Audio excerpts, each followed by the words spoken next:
एक गुरुत्वपूर्ण विषय रे आज मुख्य निर्वाचन अधिकारी भेटिचु। सर्वप्रथमे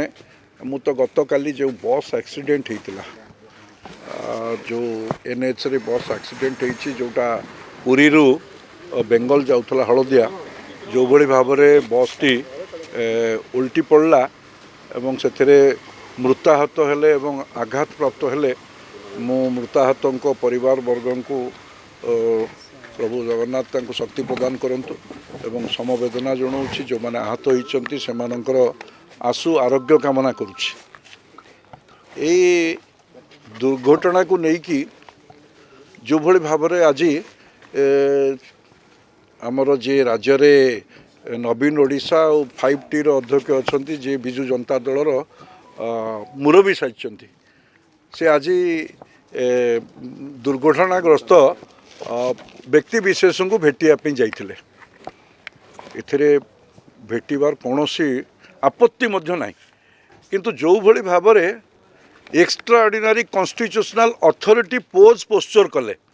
जोटी तांको सहित जे अच्छा ट्रांसपोर्ट कमिशनर अमिताभ ठाकुर एवं जाजपुर एसपी विनीत अग्रवाल एवं चौद्वार जी एमएलए सी एमएलए कैंडिडेट एमएलए अच्छा से तांको सहित सेठी पहुँचले एवं तांको जो कमिशनरेट पुलिस जो भली भाव में तांकर गस्त को कटक हॉस्पिटल भितर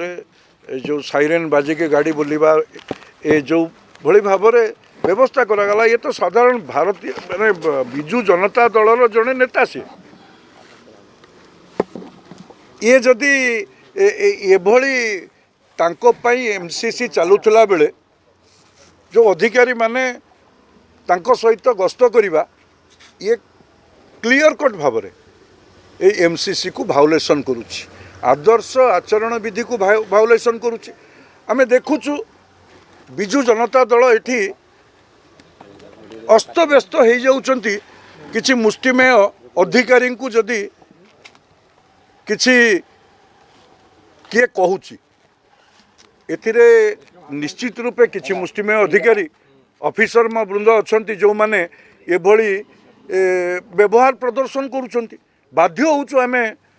सेमानंक विषय कहवाई किंतु विजु जनता दल एते व्यस्त होवार कारण कौन जदि किए गाली गुलज करुच्ची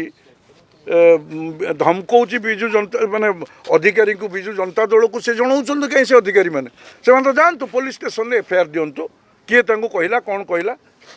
किंतु आज जो घटनाटी घटी ये आदर्श आचरण विधि को उल्लंघन करुच्ची आ जो भली भाव में बीके पांडियान विजु जनता दलर नेता भाव में गस्त करुछंती एवं तांको गस्तर दायित्व को सरकार जो भली भाव में तांकर व्यवस्था करुछंती यह तो अत्यंत दुर्भाग्यपूर्ण। एथिरे राज्य रे अबाध निरपेक्ष निर्वाचन हो पारिबो एक तो विश्वास होनी ए विषय को आमे आज मुख्य निर्वाचन अधिकारी को जनईचु आशा रखुचु जे निश्चित रूपे ए दिगरे से कार्यानुष्ठान ग्रहण करेंगे।